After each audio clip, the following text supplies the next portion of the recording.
Children need parents. Parents are the most singular, biggest influence in a child's life that gives them the stability in terms of who they are, where they belong.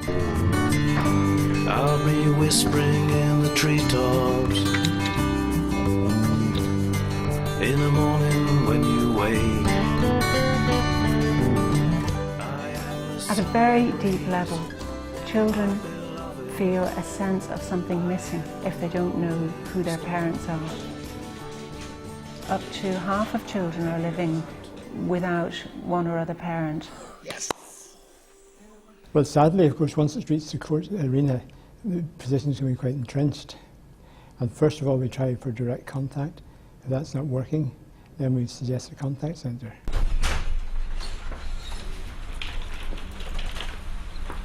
Good morning, Anne. What the centre provides is a neutral venue for children to see the parent they're not living with, or maybe other family members. And sometimes they don't want to meet each other, even though they know the child wants to see the other parent. First visit today. This is Libby. This is our assistant coordinator. You have your pre-visit, but you have, and Libby will be on today, along with 6 other volunteers. So you've no problems, and I know you're probably anxious about your first contact. Yeah. It can be very frightening for the residential parents to give over their child to the other parent. Sometimes in the centre we would find that the contact parents feel that they're being watched, even though it's not supervised contact, but there are people in the room and the resident parents feel that they're not being watched enough. There are volunteers in there and all. There are 6 in the room. So he's not on his own? No, he won't be on his own. Right, okay. But he will be attending to her needs, you know. Morning, I'm the grandma. They're here to see their dad. Okay. Is he here yet? Yeah, he's in and This is Emma and Chloe, I take it, yes? Yes. Very good, you're welcome. Do you see Daddy?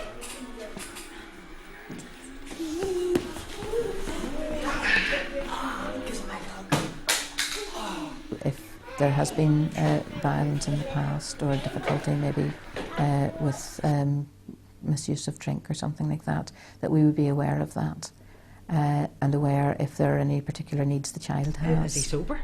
Oh, he is, yes. Are you sure? Because he was up at town last night and he was drunk. No, well, do you remember I said to you at your pre-visit that we have a set of guidelines, and one of those guidelines is that if a contact parent comes here with drink, and is showing signs of drink or drugs of any description, any kind of substance, we don't allow contact. Jade, are you going to come in? And see your daddy? Going to see your daddy and play with all the toys? It's okay. Peter?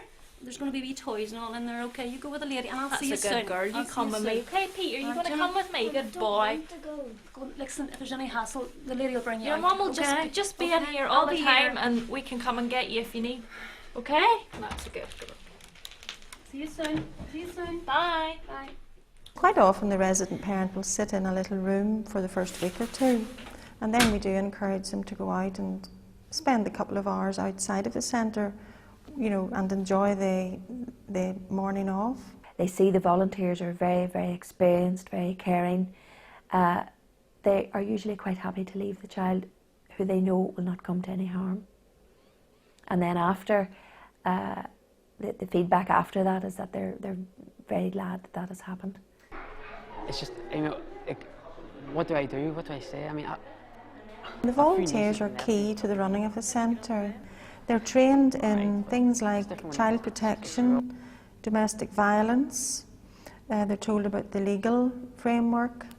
They're trained in health and safety and in conflict management, and also impartiality, which is very important. what if, you know, what if she cries? What if she doesn't like me?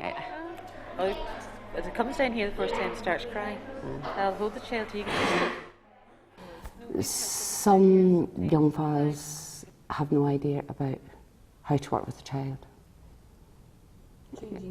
Changing nappies, feeding, even just playing. Hello.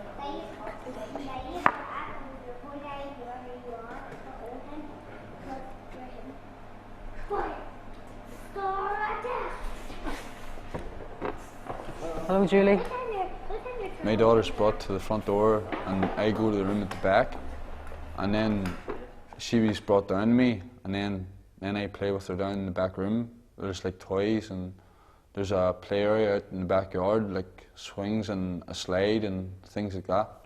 You're there as a neutral person. You're not judgmental. You don't know their history, and you just treat each individual on a day-to-day basis, and you just try to offer them as much emotional support, I suppose. She's here to see her mummy. Okay. How is she? Things fine. Yeah, how are you? I'm okay. Good. Okay, well.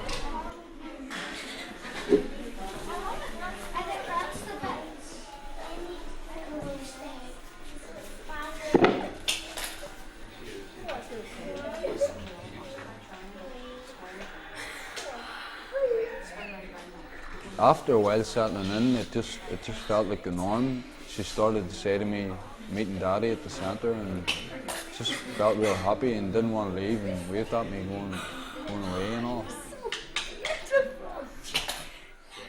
I think they see us as ogres or part of the court system or something. And then once they realise, once they're in a wee while and they realise they're just part of a big family. Really, I see it part of a big family. Treat this as like a family house or a friend's house. It's really good. I never feel under pressure or watched here. It's just such a good environment and place to be at all times when I'm with my daughter. Alright, so how have you been? How's school? Doing well, okay? Are you playing football much at school, or? Sorry, I haven't been around for a bit, like, but... So? They would come in maybe weepy and crying, don't want to. But by the time they're leaving, it could be tears if they don't want to leave Daddy or they don't want to leave Mummy. You know, and it's heart-rending to see that. Beautiful. Yeah, you're doing really well.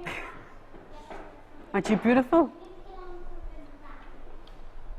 I've seen children coming in that didn't want to see their parents, really frightened, anxious, intimidated, grown, a relationship developing within weeks with some of the kids. There you go. How you doing? Your son? That's it. The idea really is that one moves on from the contact centre, and if they're still there 6 months on, that hasn't been a success. But even there, maybe it's a partial success, the best we can do. There seems to be a perception that using the contact centre in some way implies some kind of judgment upon the contact parent. Emphatically, that is not the case. It is simply a way of ensuring that contact can be got up and running. The only thing that we report if we're asked for information is what we call an attendance record, which is just dates and times of when people come. Now I'm getting to take her out on a Saturday, out of here, and do whatever I want, like go to the park or go swimming, or it's just made as a base for me. And after that, it'll just be taken away from here altogether. Many a parent has walked out of here and said, listen, thanks very much, we're moving on, we really do appreciate it. So, very rewarding in that aspect. I think that the contact centre should always be considered where there are any difficulties in establishing agreement between the parties. Contact centres are open to everybody regardless of race, religion. Even if I ever do leave here, I'd like to volunteer, because seeing what this centre does for kids and just doing that extra bit for like parents that can't see their children, it's so great. It's amazing the number of parents that say, you know, this is just great, I would never have seen my child if this place hadn't been open. They will see a happier and a more secure child. They'll see a child that is freed up from worrying about juggling these two relationships. As the father was leaving, the biggest compliment he could ever give us was the fact that he said it was the happiest day of his life.